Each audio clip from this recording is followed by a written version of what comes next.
And now, joining us from Kaduna as we turn our attention to that part of the country is Reverend John Hayab, Country Director at Global Peace Foundation. Thank you for coming on the program this afternoon. Thank you for having me. Let me begin by expressing my and our profound sympathy and empathy for the families of those who lost their lives in this Zango Kataf massacre, which is what it has turned out to be, for the people of Kaduna State as well, and the governor and the government of Kaduna State over this very tragic incident. The loss of one person is bad enough and tragic, not to talk of 33. Yeah, it is sad. If you remember that this community, about 3 weeks ago, the community around there, 8 people were killed. And in the last 3 months, about 51 or 56 people have so far been killed in Zango and Kataf local government alone of Kaduna State, due to this kind of attack that we always hear that they are coming from unknown gunmen. Can you give us information as to how it transpired very quickly before I lead you to my next question?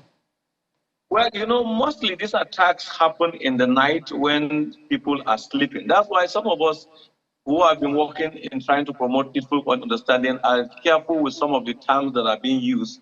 When you call such attack farmers herders conflict, then you ask yourself, what has farmers and herders got to do with people who are sleeping, with the whole community, houses burnt down, with children at the ages of 12 to 14 killed, with women, old people? You can see that there is actually a depart from that term of farmers herders conflict.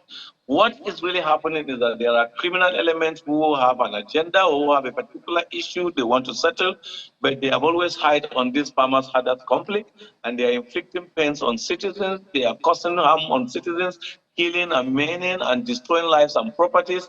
Unfortunately, most time in the engagement of peaceful coexistence, they are not even able to discuss. So they are completely out of the peaceful engagement. So they are criminals and must be treated by government as criminals. My next question is maybe more suited to the security agencies and to the governor and the authorities themselves. But on March 17th, for instance, there was an incident where 17 people were said to have been killed. In attack in J, 8 people were killed. I expect like a few days just before this one that happened in Runji village. What happened to security reports? What happened to intelligence gathering that have helped to prevent this crime? I think the security agencies and government may answer that question appropriately, but for those of us who have been monitoring and who have been following this event, I think we have a complete departure of security intelligence. There is no security intelligence. What we have around is that we have some people who are guarding on the roads and collecting offerings from motors, vehicle owners who drive and pass by. But there is no security gathering. Did you listen to even the interview you actually presented, your reporter presented? The community people are complaining that the presence of the security men, even on the highway, has no value to them, because these criminals will come, pass through that same way and go and cause harm, kill and maim the community, and pass through the same road and go, and no one even arrests them. The other report we received from the community is that even when they hear gunshots and attack in a neighboring community and they want to come and possibly give assistance, you will find security or military men standing and stopping them. If you pass, we're going to shoot. Well, the criminals are having a field day and no one stops them. So you keep asking yourself this question: where is our intelligence gathering? Because we are not in their field. Probably if we explain, they will assume we are accusing them. But I see more of completely lack of intelligence gathering and somehow lack of proper synergy between the security agencies. So everybody is just trying to outshine the other, and unfortunately, lives are being lost. And amongst those lives being lost include children, teenagers. It makes it most macabre that children are involved in this loss of life. And the way and manner, we understand that over 40 houses were burnt and possibly people were burnt alive in those houses.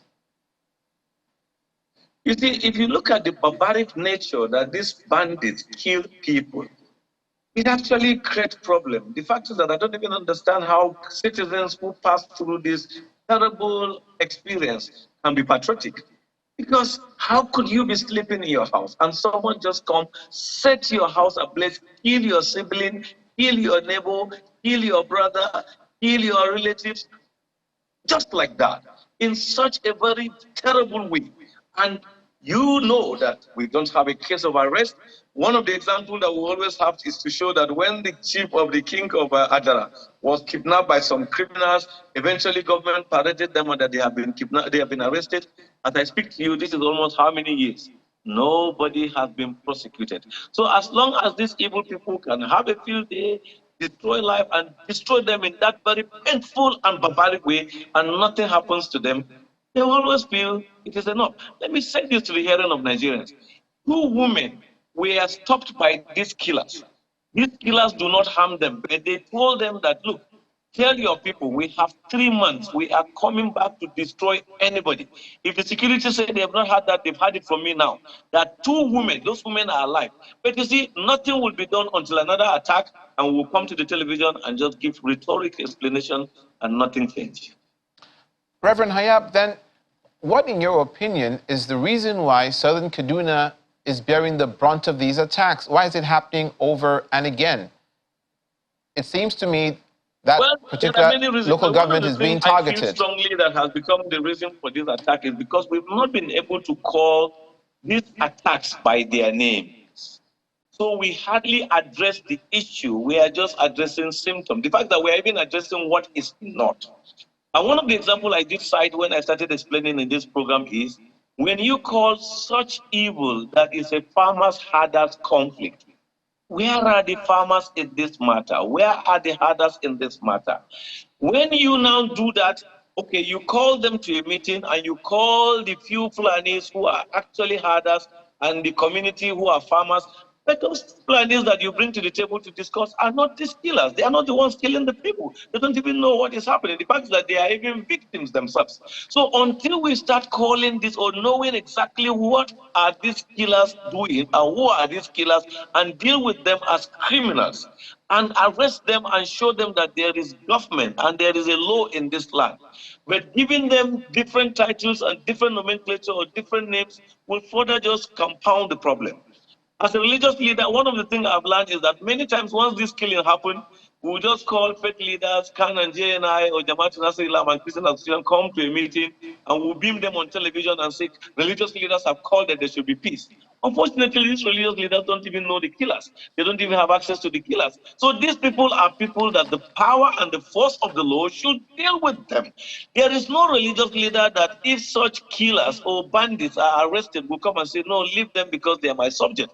But because we want to call them religious rioters, we want to call them farmers herders conflict, we want to call them ethnic problem, that's why we are getting confused. And sadly, our government loves that because she will now not go she will not go forcefully on them because already they have been tagged as either defending a tribe or defending a religion or farmers herders. Let's know who they are. And arsonists cannot be a religious rioter. A criminal who will go and kill people in their sleep cannot be a farmer or a herder that is in conflict. Finally, Reverend Hayab, and very quickly, the governor, Nasir El-Rufai of Kaduna State, has expressed his sincere condolences to the families of those who have lost their lives. He's condemned it in its entirety, and security agencies have been deployed, obviously, and investigations are ongoing to put an end to this menace. If you had the ear of the governor, what would you tell him? Well, it is good to show empathy and to commiserate with the families. This is right. But it is not enough when such condemnation becomes just a rhetoric and continuously rhetoric without concrete action. The fact is that if action has been put in place, criminals are arrested, people prosecuted, people sent to jail for killing fellow citizens, this evil would have stopped.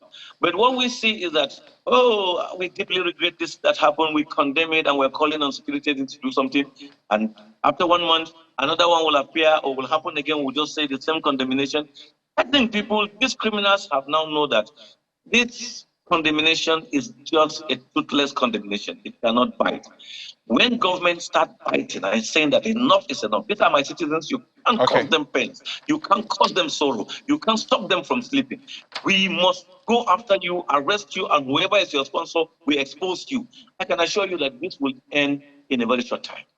Thank you, Reverend John Hayab. Again, our condolences to the families of those who've lost their lives and all the survivors and the victims. Reverend John Hayab, Country Director, Global Peace Foundation, concerning the killings in Zango, Kataf in Kaduna State. Thank you for coming on News Across Nigeria. Thank you for having me.